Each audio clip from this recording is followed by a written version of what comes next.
Se você realizar a imobilização a nível de cristanica, olha o que vai acontecer. Você acaba piorando a lesão. Então vamos lá, pessoal. Vamos começar então pelo sistema esquelético, Dãozinho. Vamos que vamos. Vamos entender o que é que tem de importante para o pessoal não sair dessa live sem saber. Pessoal, o sistema esquelético ele tem algumas funções. E se eu te perguntar aí, Léo, qual é a função do sistema esquelético, Dan? O pessoal vai falar para a gente muitas vezes assim, não, a sustentação. Da sustentação do organismo. Tem uma estrutura óssea rígida por baixo que sustenta tudo. Intuitivamente a gente tende a pensar nisso. E acha que é só isso. Exatamente, mas aqui a gente vai além. Aqui a gente vai saber realmente o que é importante. Muito mais coisa. Vamos lá. Mais coisa. Suporte, ok. Essa é óbvia, é o que todo mundo já falaria. Beleza. Mas você sabia que o sistema esquelético ele também tem uma função de alavanca? Pô, esse aí até falei mais cedo, não, Léo? Faz sentido. O osso está aqui, o músculo está por cima. Para ter movimentação tem alavanca. Ele tem uma correlação ali com o suporte, né? Tem a ver com o suporte. De alavanca, beleza. Outra função que você também pode deduzir facilmente é a proteção. Então o sistema ósseo ele funciona como uma armadura. Perfeito. Né? Não tem um exoesqueleto, que o pessoal fala assim, ó, eu criei um exoesqueleto, que é uma armadura externa. Perfeito. Então o esqueleto é uma armadura interna. Exatamente. Então, por exemplo, caixa craniana, o crânio protege o encéfalo. Né? Caixa torácica, está protegendo pulmões. A própria coluna vertebral, ela passa a proteger a medula espinhal.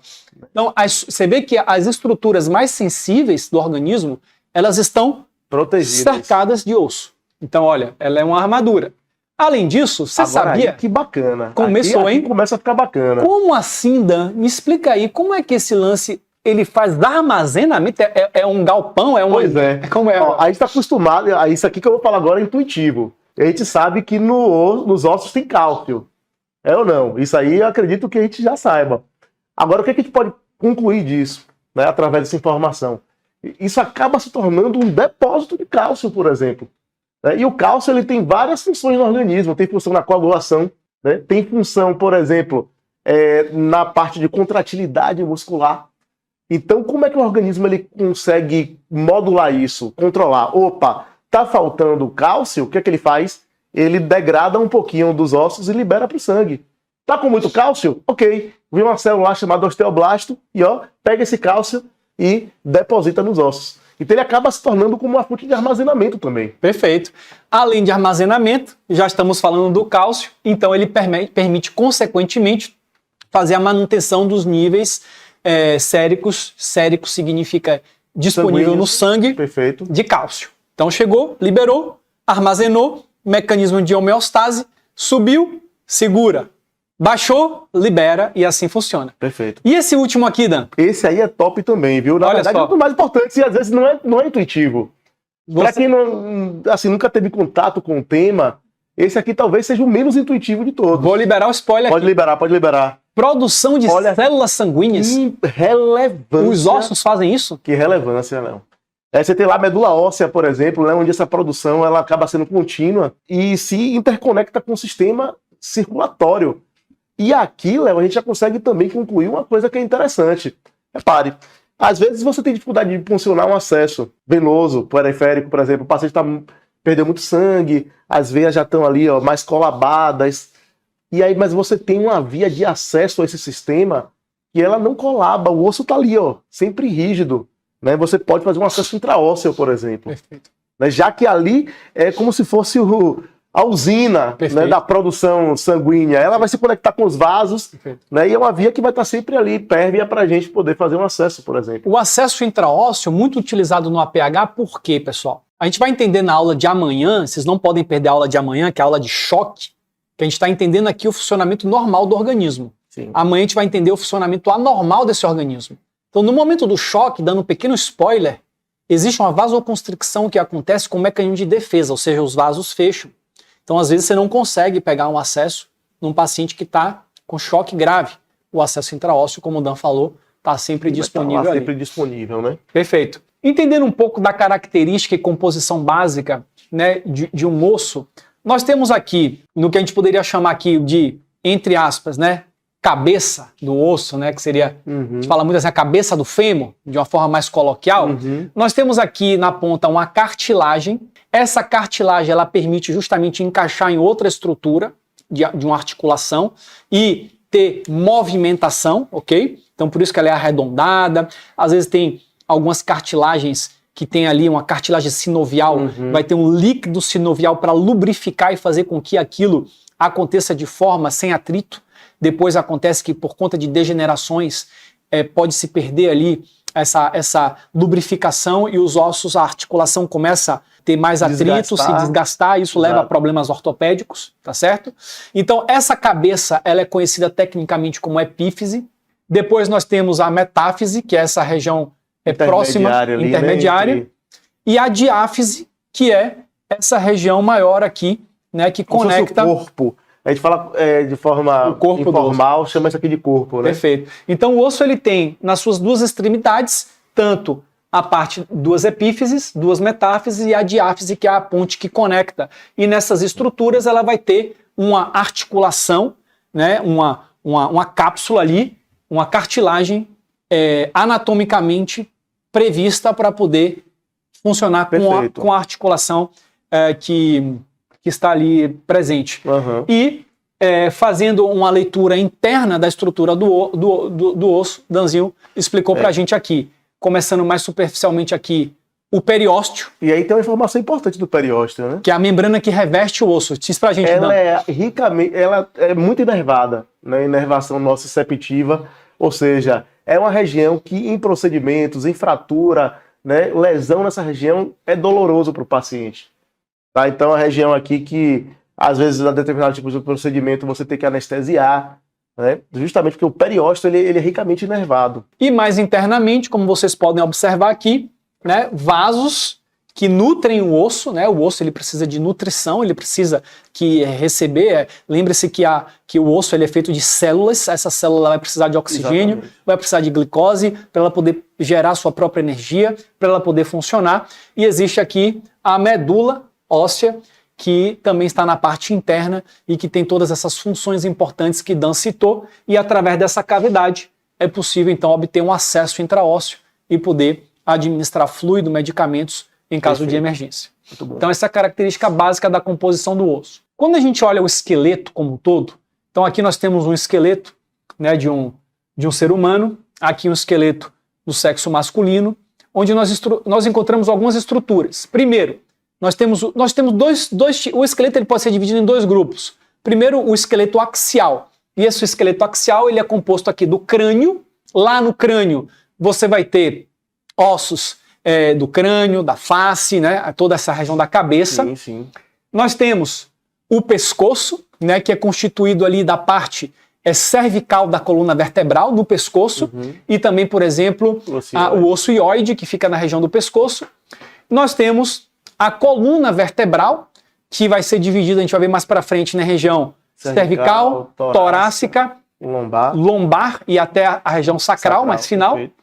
E nós temos o tórax, que tem os ossos também, ali, por exemplo, as clavículas. Nós temos o osso externo, que tem uma importância no procedimento de RCP, por exemplo. Nós temos as costelas, né, que vão conectar a coluna vertebral ao osso externo. Algumas delas não chegam até o osso externo, que a gente chama de costela flutuante, as últimas aqui. Sim. Então aqui nós temos a estrutura que a gente chama de esqueleto axial. E existe o esqueleto apendicular, que vamos dizer assim, é o esqueleto mais periférico, que são os ossos dos ombros, tá? Os ossos dos membros superiores, ossos da pelve, aqui dessa região, e ossos dos membros inferiores, tá? A gente pode até mostrar para vocês aqui, ó, fazer um overview rápido aqui no aplicativo de anatomia, e a gente pode perceber aqui, por exemplo, né, aqui nós temos um esqueleto aqui do sexo masculino, tá? Você pode aqui, o aplicativo ele dá aqui do sexo feminino, e aqui ele pode também transformar o esqueleto aqui no sexo masculino. Então, há a possibilidade aqui no aplicativo de você poder selecionar. Então, como nós mostramos aqui, ó, aqui nós temos a região da cabeça, onde nós temos aqui, ó, o crânio, temos os ossos da face, que a gente vai estar vendo mais para frente, como mandíbula, tá? Nós temos aqui a região maxilar do paciente, nós temos aqui o osso esfenoide, tá? O osso frontal, e aí você consegue ver aqui vários tipos de ossos aqui, ó, o osso temporal, parietal, aqui na região posterior, o osso occipital, tá? Você consegue ver aqui toda essa estrutura aqui no paciente, né? Tem os ossos aqui também, por exemplo, ó, de pirâmide nasal, entre outros. Aqui você vai descer um pouquinho mais. Perceba que aqui na região do pescoço existe um ossinho aqui, ó, chamado de osso hioide, que é um dos ossos que fazem parte do pescoço, e existem aqui as vértebras, tá? Então a atlas, né, a primeira vértebra lá em cima, a axis, e aí nós temos terceira vértebra, quarta, quinta, sexta, sétima, que são as vértebras cervicais. Você consegue ver aqui também, a partir daqui, as vértebras torácicas, então se tem todas elas aqui. Aqui na região dorsal, vou aproveitar para mostrar para vocês aqui a escápula, tá? Lado direito, escápula do lado esquerdo. Vou virar um pouquinho nosso paciente para a gente ver aqui clavícula. É muito comum termos fraturas de clavícula no APH, que às vezes passa despercebida em politrauma, que você vai identificar lá no seu exame secundário, tá? Nós temos aqui as vértebras, né, com a visão anterior das mesmas.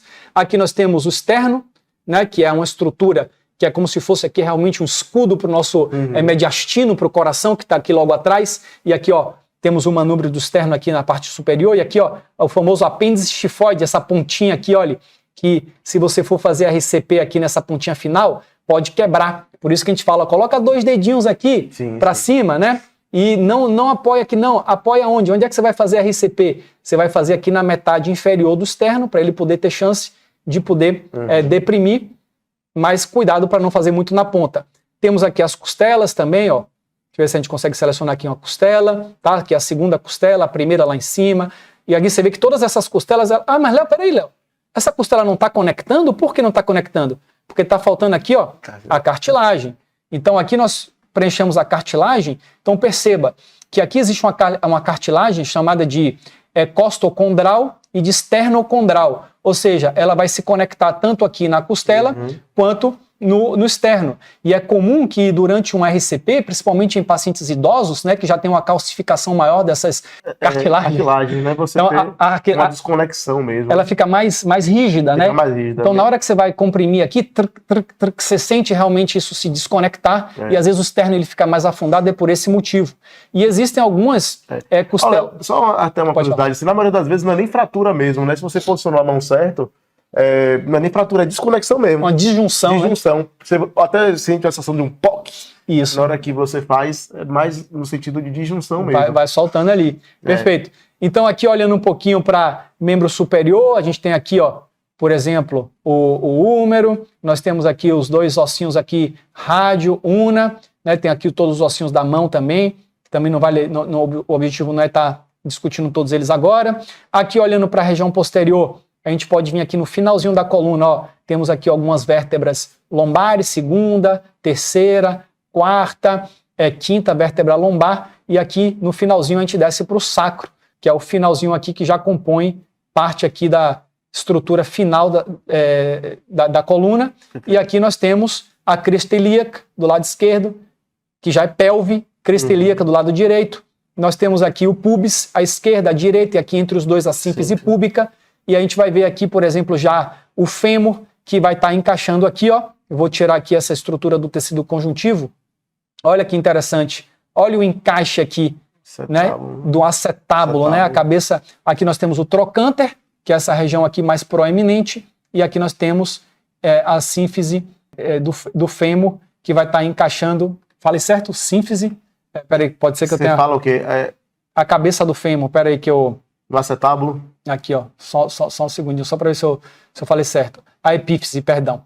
A epífise é a cabeça ali do fêmur, que vai estar encaixando aqui exatamente no acetábulo, e isso aqui tem uma relevância muito grande quando você vai fazer, por exemplo, uma estabilização de fratura de pelve. Perfeito. Perceba que se você fizer uma compressão na crista ilíaca, você não vai estar fazendo a aproximação da síntese púbica. Perfeito. Vale até a pena a gente mostrar aqui no modelinho isso aqui, já que a gente está falando de pelve aqui, Dan. Vou te passar o modelinho para você mostrar isso aqui para nossa turma. Aqui, ó, pessoal, o que acontece, ó? Repara, o objetivo da gente fazer uma imobilização pélvica é justamente você diminuir o volume dessa pelvis, se você tem uma pelvis menor e uma maior, para que você consiga controlar esse sangramento de maneira adequada, né? Então o paciente, por exemplo, tem um tipo de fratura, livro aberto, seja qual for o tipo de fratura. Qual é o problema? Algumas pessoas têm uma tendência a achar que a imobilização é a nível da crista ilíaca, quando na verdade a imobilização ela deve ser feita a nível intertrocantérico, né? O trocânter de fêmur, né, que ele se conectaria nessa região aqui, tá? Perceba que, para eu saber que nível é esse, é a nível da sínfise púbica, então isso pode ser palpado aqui no paciente para você saber. Agora, olha a explicação para isso. Olha que interessante. Se você realizar a imobilização a nível de sínfise púbica, olha o que vai acontecer. A crista ilíaca. Ou, perdão, a nível de crista ilíaca. Se você realizar a imobilização a nível de crista ilíaca, olha o que vai acontecer. Você acaba piorando a lesão. Tá? Por mais que você faça aqui, ó, de forma circular, o que vai acontecer? Ó? Afastou a sínfise pública. Você afastou. Tira o dedo da frente para aparecer ali. Perdão. Aí. Olha o que acontece. Deixa eu ver aqui se fica mais didático assim, ó. Perfeito. Se você quiser fazer dessa forma, o que vai acontecer, ó? Realizar a imobilização dessa forma aqui, ó. Eu tô tentando tirar a mão da frente aqui, Léo, para o pessoal enxergar. Tá dando para enxergar aí? Isso. Então, realizei a imobilização, eu acabo abrindo mais a pelve do paciente, gerando mais lesão. Se eu faço essa imobilização, ó, como deve ser feita a nível dessa região aqui, ó, intertrocantérica, o que acontece, ó? Tô fazendo muita força aqui, ela continua estável. Perfeito. Tá? Então a ideia é essa. Se eu fizer em cima, a tendência é ela abrir. Perfeito. Não é o que eu quero. Eu tenho que fazer aqui embaixo. Continuando aqui, passando pelo restante do nosso esqueleto, nós temos aqui fêmur, ossos longos, hein? Isso aqui, o compartimento da coxa, cabe bastante sangue. Aqui existem vasos bem calibrosos que passam nessa região, portanto, fratura de fêmur pode ser um elemento que contribua com o choque do paciente. Então nós temos aqui também os joelhos, né? Então aqui, por exemplo, na região anterior, a patela, e aqui na região da perna nós temos tíbia, que é esse ossinho aqui maior, e a fíbula, né? Então muito comum, quando há fratura de perna, vem uma fratura dupla de tíbia e fíbula, que pode estar acontecendo, levando a fraturas expostas aqui em muitos dos casos, e aqui, chegando na parte inferior, perceba que nós temos aqui a conexão aqui de tíbia e fíbula com a região do pé, numa região chamada de tornozelo. E aí tem todos os ossos aqui do pé, que você pode estar vendo o calcanhar, entre outros aqui, os metatársios, por aí vai, tá? Então aqui tem, resumidamente, a nossa estrutura óssea, né, do nosso esqueleto. Beleza, turminha? Para quem não conhece, a Universidade do APH é um aplicativo que nós desenvolvemos de educação continuada em APH, tipo Netflix, onde existem vários cursos teóricos, práticos e com um sistema de pontuação que te ranqueia no ranking nacional do APH e faz com que você possa aparecer para o mercado de trabalho. Quem ainda não baixou o aplicativo da Universidade do APH, já pode ir lá no Google Play, na Apple Store, digitar Uniap ou clicar no link que está disponível aí para vocês.